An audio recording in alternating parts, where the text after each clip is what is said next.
Dengue ಜ್ವರ ಪ್ರತಿನಿತ್ಯ ಸುದ್ದಿ ಪತ್ರಿಕೆ ನ್ಯೂಸ್ ಪೇಪರ್ನಲ್ಲಿ ನೋಡ್ತಾ ಇದ್ದೀವಿ. ಶಿವಮೊಗ್ಗದಲ್ಲಿ ಇಬ್ಬರ ಸಾವು, ಮೈಸೂರಿನಲ್ಲಿ ಡೆಂಗು ಜ್ವರ, ಈ ರೀತಿ ನ್ಯೂಸ್ ಪೇಪರ್ ಸುದ್ದಿ ಪತ್ರಿಕೆಯಲ್ಲಿ ನಾವು ಓದ್ತಾ ಇದ್ದೀವಿ. ಇದಕ್ಕೆ ಕಾರಣ ಏನು, ಯಾತಕ್ಕೋಸ್ಕರ ಈ ರೀತಿ ತೊಂದರೆ ಆಗ್ತಾ ಇದೆ, ಇದು ಹರಡೋದು ಹೇಗೆ, ಏನು ಮುನ್ನೆಚ್ಚರಿಕೆ ಕ್ರಮಗಳನ್ನು ನಾವು ಮಾಡ್ಬೋದು, ಇದ್ರ ಬಗ್ಗೆ ತಿಳಿಯೋಣಂತೆ. ಇದಕ್ಕೆ ಕಾರಣ ಒಂದು ವೈರಸ್ ಗ್ರೂಪ್ ಬಿ ಅಂತ. ಆ ವೈರಸ್ಸು ಈ ಗ್ರೂಪ್ ಬಿನಲ್ಲಿ ಮಂಗನ ಕಾಯಿಲೆ ಮತ್ತು ರಷ್ಯನ್ ಸ್ಪ್ರಿಂಗ್ ಸಮ್ಮರ್ ಎಂಕೆಫೆಲೈಟಿಸ್, ಈ ರೀತಿ ಮಂಗನ ಕಾಯಿಲೆ, ಹಾಗೆ ಇದು ಮೆದುಳು ಜ್ವರ, ಜಾಪನೀಸ್ ಎಂಕೆಫೆಲೈಟಿಸ್, ಇವೆಲ್ಲ ಈ ಗುಂಪಿನಲ್ಲಿ ಈ ವೈರಸ್ ರೋಗಗಳ ಗುಂಪಿನಲ್ಲಿ ಡೆಂಗು ಜ್ವರ ಸಹ ಒಂದು. ಇದು ಬರೀ ಒಂದೇ ಒಂದು ಟೈಪ್ ಅಲ್ಲ. Dengue type 1, type 2, type 3, type 4, ಹೀಗೆ ಬೇರೆ ಬೇರೆ ಜಾತಿಯ ಅಥವಾ ಬೇರೆ ಬೇರೆ ಟೈಪಿನ ಈ ಒಂದು ಡೆಂಗು ಜ್ವರ ಕಂಡುಬರ್ತದೆ. ಈಗ ಒಬ್ಬ ಮನುಷ್ಯನಿಗೆ ಡೆಂಗು 1 ಈ ವೈರಸ್ನಿಂದ ಆ ಮನುಷ್ಯ ನರಳುತ್ತಾನೆ, ನಂತರ ಚೇತರಿಸ್ಕೊಳ್ತಾನೆ. ಒಂದೆರಡು ವಾರದ ನಂತರ ಡೆಂಗು 2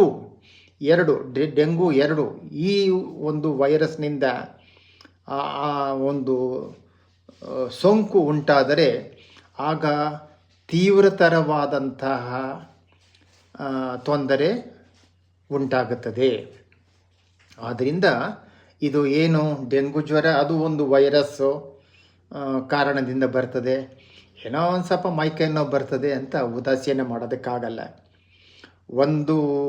ಒಂದು ಟೈಪು ಡೆಂಗೂನಿಂದ ನರಳಿ ನಂತರ ಚೇತರಿಸ್ಕೊಂಡು ನಂತರ ಕೆಲವು ದಿನಗಳ ನಂತರ ಅಥವಾ ಕೆಲವು ವಾರಗಳ ನಂತರ ಇನ್ನೊಂದು ಟೈಪು ಡೆಂಗು 2 ಆಗಲಿ, 3 ಆಗಲಿ, 4 ಆಗಲಿ, 4 ಆಗಲಿ, ಇದರಿಂದ ನರಳಿದ್ರೆ ಆಗ ತೀವ್ರತರವಾದಂಥ ರಕ್ತಸ್ರಾವ, ಡೆಂಗು ರಕ್ತಸ್ರಾವ ಜ್ವರ, ಡೆಂಗು ಮೆದುಳು ಜ್ವರ, ಅದಕ್ಕೆ ಡೆಂಗು ಶಾಕ್ ಸಿಂಡ್ರೋಮ್ ಅಂತ ಹೇಳ್ತೀವಿ.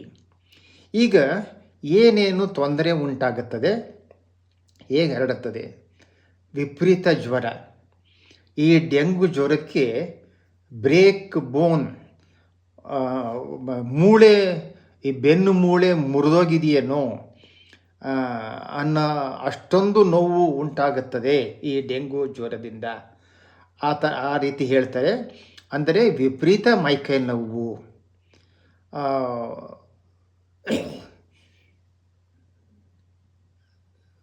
ಮೂಗಲ್ಲಿ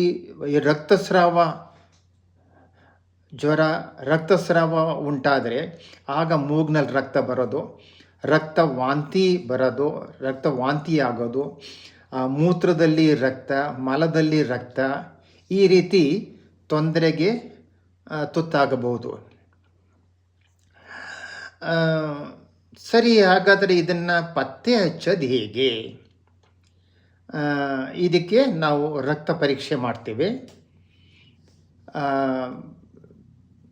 ಈ ಒಂದು ಡೆಂಗು ಜ್ವರ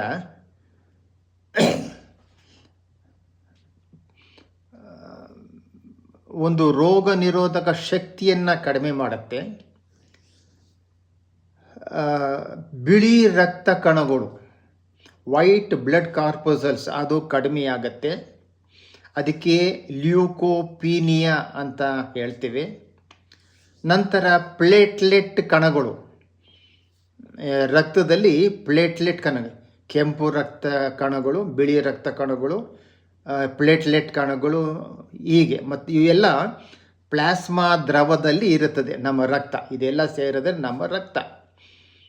ಈ ಡೆಂಗು ಜ್ವರದಲ್ಲಿ ಆ ಒಂದು ತೀಕ್ಷ್ಣತೆಯಿಂದ ಬಿಳಿ ರಕ್ತ ಕಣಗಳು ಕಡಿಮೆ ಆಗುತ್ತೆ. ರೋಗಿ ಅತ್ಯಂತ ಭಾಳ ಸುಸ್ತಾಗ್ತಾನೆ. ಪ್ಲೇಟ್ಲೆಟ್ ಕಣಗಳು ಕಮ್ಮಿ ಆದಾಗ ಆಗ ರಕ್ತಸ್ರಾವ ಶುರು ಆಗುತ್ತದೆ. 1.5 ಲಕ್ಷಕ್ಕಿಂತ ಜಾಸ್ತಿ ಇರಬೇಕು ಪ್ಲೇಟ್ಲೆಟ್ ಕಣಗಳು. ಎಷ್ಟೋ ಜನ ವೈದ್ಯರುಗಳು 50,000 ಈ ಪ್ಲೇಟ್ಲೆಟ್ ಕಣಗಳು 50,000ಕ್ಕೆ ಬಂದರೆ, 1 ಲಕ್ಷಕ್ಕಿಂತ ಕಡಿಮೆ ಆದರೆ ಅಥವಾ 50,000ಕ್ಕಿಂತ ಕಡಿಮೆ ಆದರೆ ಆಗ ಈ ಒಂದು ರೋಗಿ ಅತ್ಯಂತ ತೀಕ್ಷ್ಣವಾದಂಥ ರಕ್ತಸ್ರಾವಕ್ಕೆ ಹೋಗ್ತಾರೆ ಅಂಥೇಳಿ ಪ್ಲೇಟ್ಲೆಟ್ಟನ್ನು ಕೊಡೋದು ಅಥವಾ ರಕ್ತದಾನ ಮಾಡೋದು, ಅಂದರೆ ಬ್ಲಡ್ ಟ್ರಾನ್ಸ್ಫ್ಯೂಷನ್ ಅದಕ್ಕೆ ಏರ್ಪಾಡು ಮಾಡೋದು, ಪ್ಲೇಟ್ಲೆಟ್ ಕಣಗಳನ್ನೇ ಸೆಪ್ರೇಟ್ ಮಾಡಿ ವಿಂಗಡಿಸಿ ಅದನ್ನು ಮಾತ್ರ ಕೊಡೋದು ಈ ರೀತಿ. ಅಥವಾ ಒಂದು ಕೆಲವು ವೈದ್ಯರುಗಳು ಕೇವಲ ಡ್ರಿಪ್ ಹಾಕಿ, ರಕ್ತನಾಳಕ್ಕೆ ಡ್ರಿಪ್ ಹಾಕಿ ವಿಶ್ರಾಂತಿ ಕೊಟ್ಟು ಆ ರೋಗಿ ಸಂಪೂರ್ಣವಾಗಿ, ಯಾಕಂದರೆ ಇದು ಒಂದು ವೈರಸ್. ಎಷ್ಟೋ ರೋಗಿಗಳು ಡೆಂಗೂನಿಂದ ನರಳಿ ಸಹ ಕೇವಲ ಅವರ ರೋಗ ನಿರೋಧಕ ಶಕ್ತಿಯಿಂದ ಅವರು ಚೇತರಿಸ್ಕೊಳ್ತಾರೆ. ರೋಗ ನಿರೋಧಕ ಶಕ್ತಿ ಕಡಿಮೆಯಾಗಿ ಒಂದು ಟೈಪ್ನಿಂದ ನರಳಿ 1-2 ವಾರ ಆದಮೇಲೆ ನಾನು ಆಗಲೇ ಹೇಳಿದಾಗೆ ಇನ್ನೊಂದು ಟೈಪ್ನಿಂದ ನರಳಿದಾಗ ಅವರಿಗೆ ರೋಗ ನಿರೋಧಕ ಶಕ್ತಿ, ಆ ರೋಗಿಯ ದೇಹ ಫಲವತ್ತಾದಂಥ ಭೂಮಿ ಥರ ಆಗಿ ಇನ್ನೊಂದು ಟೈಪು ವೈರಸ್, ಡೆಂಗು ಈ ವೈರಸ್ಗೆ ತುತ್ತಾದಾಗ ತೀವ್ರತರವಾದಂಥ ಡೆಂಗು ರಕ್ತಸ್ರಾವ ಜ್ವರ, ಡೆಂಗು ಮೆದುಳು ಜ್ವರ ಇದಕ್ಕೆ ತುತ್ತಾಗ್ತಾರೆ. ವಿಪರೀತ ತಲೆನೋವು, ಬ್ರೇಕ್ ಬೋನ್ ಫೀವರ್ ಅಂತ ನಾನು ಆಗಲೇ ಹೇಳಿದೆ. ಬೆನ್ನಿನ ಮೂಳೆ ಮುರಿದೋಗಿದೆಯೇನೋ ಅನ್ನೋಷ್ಟು ಹೆಚ್ಚಾಗಿ ನೋವು ಬರ್ತದೆ. ವಿಪರೀತ ತಲೆನೋವು, ಈ ಕಣ್ಣುಗುಡ್ಡೆ ಹಿಂಭಾಗದ ನೋವು, ವಿಪರೀತ ಜ್ವರ, ಮಾಂಸಖಂಡದ ನೋವು, ಕೀಲುಗಳ ನೋವು. ಇನ್ನೊಂದು ಈ ಪಿತ್ತ ಗಂಧೆ ಥರ ಆಗತ್ತೆ, ಸ್ಕಿನ್ ರ್ಯಾಷಸ್ ಆಗತ್ತೆ.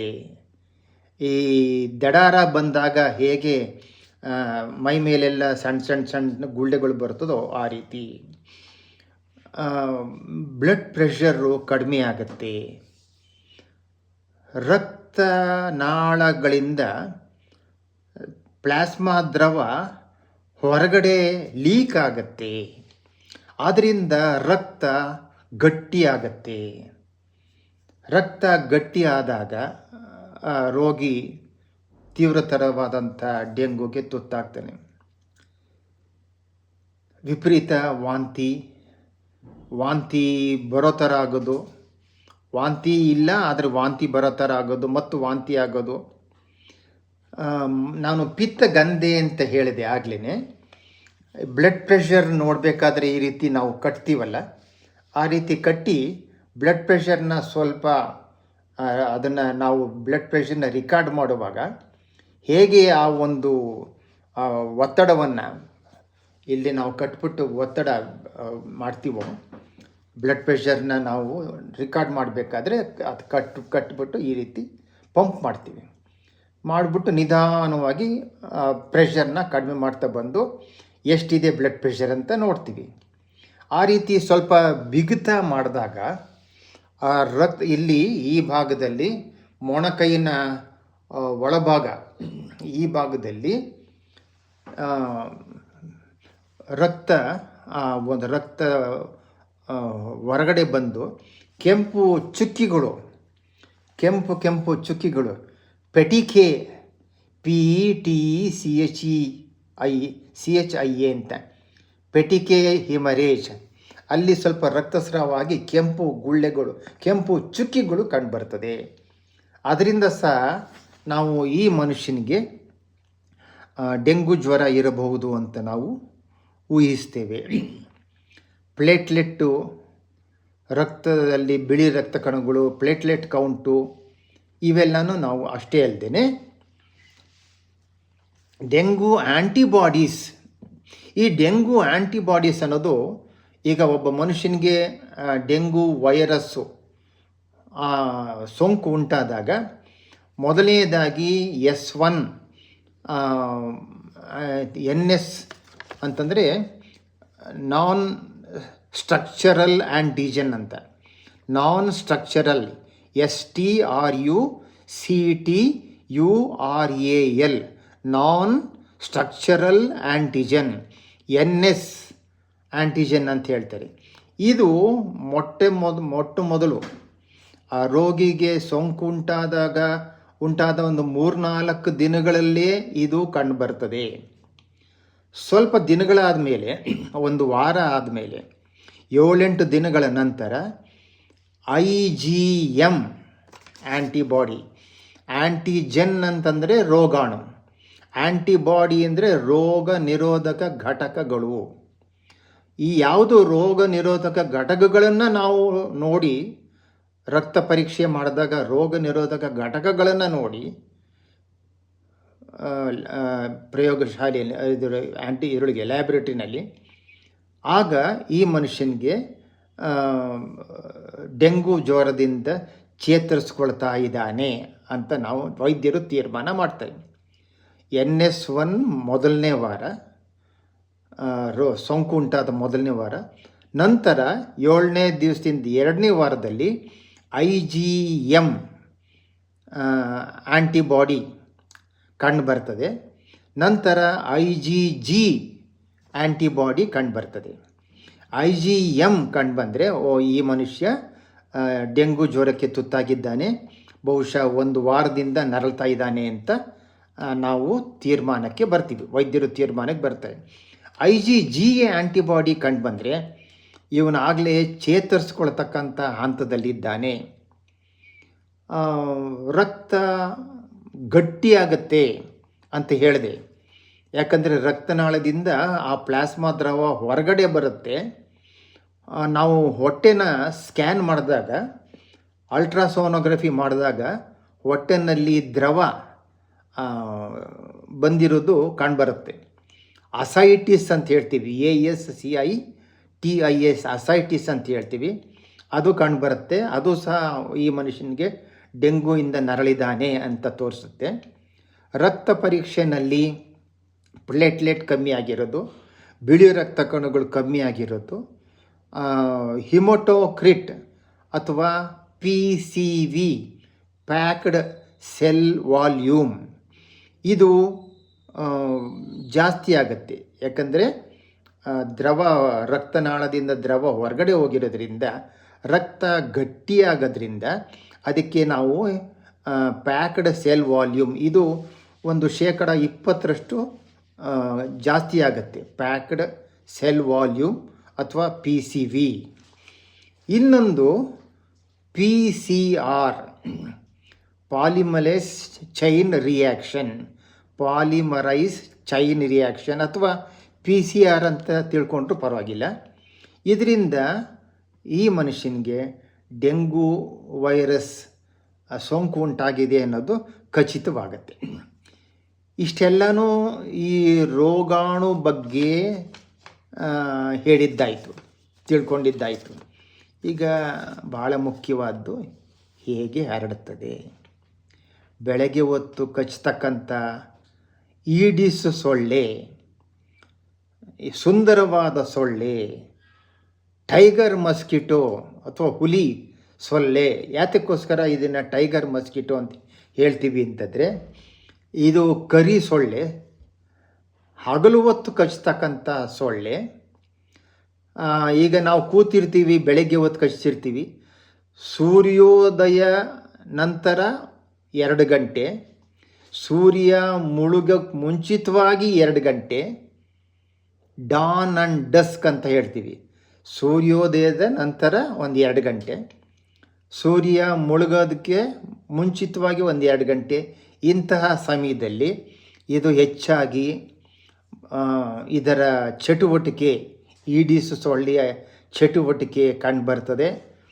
ಅದು ಕಚ್ಚಿ ರಕ್ತವನ್ನು ಹೀರಿ ಮನುಷ್ಯನಿಂದ ಮನುಷ್ಯನಿಗೆ ಡೆಂಗು ಜ್ವರವನ್ನು ಹರಡುತ್ತದೆ. ಇದು ಎಲ್ಲಿ ಮೊಟ್ಟೆ ಇಡುತ್ತದೆ, ಎಲ್ಲಿ ವಂಶಾಭಿವೃದ್ಧಿ ಮಾಡುತ್ತದೆ ಅನ್ನೋದನ್ನು ತಿಳ್ಕೊಳ್ಬೇಕು. ತೆಂಗಿನ ಚಿಪ್ಪು, ತೆಂಗು ತುರಿದ್ಬಿಟ್ಟು ಖಾಲಿ ಚಿಪ್ಪನ್ನ ಬಿಸಾಕಿರ್ತಾರೆ. ಅಲ್ಲಿ ಒಂದು ಸ್ವಲ್ಪ ತೆಂಗಿನ ಕಾಯಿ ಅಂಶ ಉಳಿದಿರುತ್ತೆ. ಎಳ್ನೀರು ಕುಡಿದ್ಬಿಟ್ಟು ಎಲ್ಲಿಂದರಲ್ಲಿ ಬಿಸಾಕಿರ್ತಾರೆ. ಅಲ್ಲಿ ನೋಡಿದ್ರೆ ಹೆದರಿಕೆ ಆಗುತ್ತೆ. ಎಳ್ನೀರು ಕುಡಿದು ಆ ಖಾಲಿ ಚಿಪ್ಪನ್ನ ಒಡೆದು ಇದನ್ನು ಗಂಜಿ ಅಥವಾ ಕಾಯಿನೂ ಸಹ ತಿಂದ್ಬಿಟ್ಟು ಬಿಸಾಕಿರ್ತಾರೆ. ಅಲ್ಲಿ ಮಳೆ ಬರುತ್ತೆ, ಅಲ್ಲಿ ನೀರು ನಿಂತಿರುತ್ತೆ. ಓವರ್ ಟ್ಯಾಂಕು, ಆರ್ಟಿಫಿಷಿಯಲ್ ಫೌಂಟನ್ಗಳು ಒಂದು ಹೊರಗಡೆ ಬಕೆಟು ಅಥವಾ ಯಾವುದೋ ಒಂದು ನೀರನ್ನ ತುಂಬಿ ಇಡೋದು, ಅದು ಕ್ಲೀನ್ ಮಾಡ್ತಾ ಇಲ್ಲ. ಇಂತಹ ಜಾಗಗಳಲ್ಲಿ ಭಾಳ ಮುಖ್ಯವಾಗಿ ತೆಂಗಿನ ಚಿಪ್ಪು, ಎಳ್ನೀರು ಚಿಪ್ಪು, ಇಲ್ಲಿ ನಿಂತ ನೀರಿನಲ್ಲಿ, ಕಲುಷಿತವಾದಂಥ ನಿಂತ ನೀರು ಅಥವಾ ಸ್ವಲ್ಪ ಮಟ್ಟಿಗೆ ತಿಳಿ ನೀರಿನಲ್ಲಿ ಈ ಈಡಿಸ್ ಸೊಳ್ಳೆ ಮೊಟ್ಟೆ ಇಟ್ಟು 2 ದಿನಗಳ ನಂತರ ಮೊಟ್ಟೆ ಲಾರ್ವಾ ಮರಿಯಾಗುತ್ತೆ. 8 ದಿನಗಳ ನಂತರ ಅದು ಪ್ಯೂಪ ಆಗುತ್ತೆ. ನಂತರ 2 ದಿನ ಪ್ಯೂಪ, ನಂತರ ಅದು ದೊಡ್ಡದಾಗುತ್ತೆ. ಪ್ರೌಢಾವಸ್ಥೆ ಅಂತ ಹೇಳ್ತಾರೆ. ಅಂದರೆ ಅಡಲ್ಟ್ ಇದು ಈಡಿಸ್ ಸೊಳ್ಳೆ ಬಂದು ಅದಕ್ಕೆ ಹೊಟ್ಟೆ ಹಸುವಾಗ್ತಾ ಇದೆ, ಮನುಷ್ಯನಿಗೆ ಕಚ್ಚಿ ರಕ್ತ ಹೀರಣಂತೆ ಅಂತಂದ್ಬಿಟ್ಟು ಹೋಗಿ ಕಚ್ಚಿ ಮನುಷ್ಯನಿಂದ ಮನುಷ್ಯನಿಗೆ ಈ ವೈರಸ್ಸನ್ನು ಹರಡುತ್ತದೆ.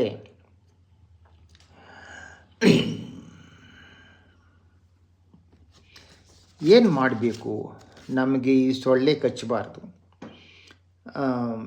ತೆಂಗಿನ ಚಿಪ್ಪು, ತೆಂಗಿನಕಾಯಿ ಚಿಪ್ಪು, ಎಳ್ನೀರು ಚಿಪ್ಪು ಇದನ್ನೆಲ್ಲನೂ ಸಹ ವಿಲೇವಾರಿ ಮಾಡಬೇಕು. ಅದನ್ನು ಸೂಕ್ತವಾಗಿ ಅದನ್ನು ಡಿಸ್ಪೋಸ್ ಮಾಡಬೇಕು. ನೀರು ನಿಲ್ಲಬಾರ್ದು, ಹರಿದು ಹೊರಟೋಗ್ಬೇಕು. ಈ ರೀತಿ ಮಾಡಿದ್ರೆ ಆಗ ಈಡಿಸ್ ಸೊಳ್ಳೆಯ ಅದನ್ನು ಕಚ್ಚೋದನ್ನು, ಈಡಿಸ್ ಸೊಳ್ಳೆ ಹೆಚ್ಚಾಗೋದನ್ನು ನಾವು ಕಮ್ಮಿ ಮಾಡ್ತೀವಿ. ಹಗಲು ಹೊತ್ತು ಕಚ್ಚುತ್ತಿದ್ದು ಬೇರೆ ಸೊಳ್ಳೆ, ಕ್ಯೂಲೆಕ್ಸು, ಅನಾಫಿಲಿನ್ ಸೊಳ್ಳೆಗಳು ರಾತ್ರಿ ಹೊತ್ತು ಕಚ್ಚಿ ರಕ್ತವನ್ನು ಹೀರಿ ರೋಗಗಳನ್ನು ಹರಡಿದ್ರೆ ಈ ಈಡಿಸ್ ಸೊಳ್ಳೆ, ಡೆಂಗು ಜ್ವರ, ಹಗಲು ಹೊತ್ತು ಕಚ್ಚತಕ್ಕಂಥ ಸೊಳ್ಳೆ, ಡೆಂಗು ಜ್ವರ, ಚಿಕನ್ಗುನಿಯಾ ಮತ್ತು ಬೇರೆ ದೇಶಗಳಲ್ಲಿ, ಆಫ್ರಿಕಾ, ಅಮೇರಿಕನ್ ರಾಷ್ಟ್ರಗಳಲ್ಲಿ ಹಳದಿ ಜ್ವರ, ಯೆಲ್ಲೋ ಫೀವರ್ ಅದನ್ನು ಸಹ ಹರಡುತ್ತದೆ. ಆದ್ದರಿಂದ ನಮಗೆ ಕಚ್ಚಬಾರದು ಅದು. ಆದ್ದರಿಂದ ನಾವು ಈ ಸೊಳ್ಳೆ ಕಚ್ಚದೇ ಇರಲಿ ಅಂದ್ಬಿಟ್ಟು ಆ ನಿರೋಧಕ ಕ್ರೀಮ್ ಹಚ್ಕೊಳ್ಬೇಕು. ಓಡೋಮಸ್ ಅಂತ ಒಂದು ಉದಾಹರಣೆ ಹೇಳ್ಬೋದು, ಹಚ್ಕೊಳ್ಳೋದು. ಇನ್ನು ಕೆಲವರು ಅವೆನ್ಯೂ ರೋಡ್ನಲ್ಲಿ, ಬೆಂಗಳೂರಿನಲ್ಲಿ ಬೇವಿನ ಎಣ್ಣೆ ಅದನ್ನು ತಂದು ಬೇವಿನ ಎಣ್ಣೆಯನ್ನು ಹಚ್ಕೊಳ್ಳೋದು. ಎಲ್ಲರೂ ಸಹ ಫುಲ್ ಆರಮ್ಮು, ಪೂರ್ತಿ ತೋಳು ಇರ್ತಕ್ಕಂಥ ಬಟ್ಟೆಗಳು, ಪ್ಯಾಂಟು ಮತ್ತು ಪೂರ್ತಿ ತೋಳು ಇರ್ತಕ್ಕಂಥ ಶರ್ಟು, ಮಹಿಳೆಯರು ಸಹ ಪೂರ್ತಿ ತೋಳು ಇರ್ತಕ್ಕಂಥ ಮೈ ಮುಚ್ಕೊಂಡಿರಬೇಕು. ಸೊಳ್ಳೆ ಹಗಲೊತ್ತು ಸೊಳ್ಳೆ ಕಚ್ಚಬಾರ್ದು. ಈ ಒಂದು ಈಡಿಸ್ ಸೊಳ್ಳೆ ಕಚ್ಚಬಾರ್ದು. ದಿನೇ ಈ ಡೆಂಗು ಜ್ವರದ ಹಾವಳಿ ಹೆಚ್ಚಾಗ್ತಾ ಇದೆ. ಇದಕ್ಕೆ ಹಾಗಾದರೆ ವ್ಯಾಕ್ಸಿನ್ ಇಲ್ವೇ ಅಂದರೆ ವ್ಯಾಕ್ಸಿನ್ ಇದೆ, ಆದರೆ ಇನ್ನೂ ಸಹ ಲಭ್ಯವಿಲ್ಲ. ಸರಿ, ಇದು ಪ್ಲೇಟ್ಲೆಟ್ ಕಮ್ಮಿ ಆಗಿಬಿಡುತ್ತಲ್ಲ, ಏನು ಮಾಡಬೇಕು ಅಂದರೆ ಅಡ್ಮಿಟ್ ಮಾಡಿಬಿಟ್ಟು ಪ್ಲೇಟ್ಲೆಟ್ನ ಕೊಡ್ತಾರೆ, ಅಥವಾ ಬ್ಲಡ್ಡು ರಕ್ತದಾನ ಮಾಡ್ತಾರೆ, ಅಥವಾ ಪ್ಲೇಟ್ಲೆಟ್ ಮಾತ್ರ ಕೊಡ್ತಾರೆ. ಈ ಒಂದು ಕ್ಯಾರಿ ಪಿಲ್, ಈ ಕೆಲವರು ಈ ಪರಂಗಿ ಸೊಪ್ಪು ಅದನ್ನು ಚಚ್ಕೊಂಡು ಕುಡಿದ್ರೆ ನಮಗೆ ಪ್ಲೇಟ್ಲೆಟ್ ಜಾಸ್ತಿ ಆಗುತ್ತೆ, ನಮಗೆ ಡೆಂಗು ಜ್ವರದ ತೊಂದರೆ ಕಡಿಮೆ ಆಗುತ್ತೆ ಅಂತ ಕೆಲವರು ಹೇಳಿದ್ದುಂಟು. ಅದಕ್ಕೆ ಒಂದು ಮಾತ್ರೆ ಇದೆ, ಕ್ಯಾರಿಪಿಲ್ ಅಂತ. ಪರಂಗಿಯ ಎಲೆ, ಪರಂಗಿ ಗಿಡದ ಎಲೆಯಿಂದ ಮಾಡಿದಂಥ ಮಾತ್ರೆ, CARIPILL, ಕ್ಯಾರಿಪಿಲ್. ಈ ಮಾತ್ರೆನ ದಿನಕ್ಕೆ 3 ಬೆಳಗ್ಗೆ ಮಧ್ಯಾಹ್ನ ರಾತ್ರಿ 5ರಿಂದ 7 ದಿನ ತಗೊಂಡ್ರೆ ಪ್ಲೇಟ್ಲೆಟ್ ಸಂಖ್ಯೆ ಜಾಸ್ತಿಯಾಗಿ ರೋಗಿಗಳು ಡೆಂಗು ಜ್ವರದಿಂದ ಚೇತರಿಸ್ಕೊಂಡಿರೋದನ್ನು ನಾವು ಕಾಣ್ಬೋದು. ಎಚ್ಚರಿಕೆಯಿಂದಿರಬೇಕು. ಹಗಲು ಹೊತ್ತು ನಮ್ಮ ಮೈ ತುಂಬ ಬಟ್ಟೆ ಹಾಕ್ಕೊಂಡಿರಬೇಕು, ಅಥವಾ ಓಡೋಮಾಸ್ ಸೊಳ್ಳೆ ಕಚ್ಚಿದಿರಿ ಸೊಳ್ಳೆ ನಿರೋಧಕ ಕ್ರೀಮ್ನ ಹಚ್ಕೊಳ್ಬೇಕು, ಅಥವಾ ಬೇವಿನ ಎಣ್ಣೆಯನ್ನು ಹಚ್ಕೊಳ್ಬೇಕು. ಸೊಳ್ಳೆ ಈ ಒಂದು ಈಡಿ ಸೊಳ್ಳೆ ಹೆಚ್ಚದಂತೆ ಎಚ್ಚರಿಕೆ ವಹಿಸಬೇಕು.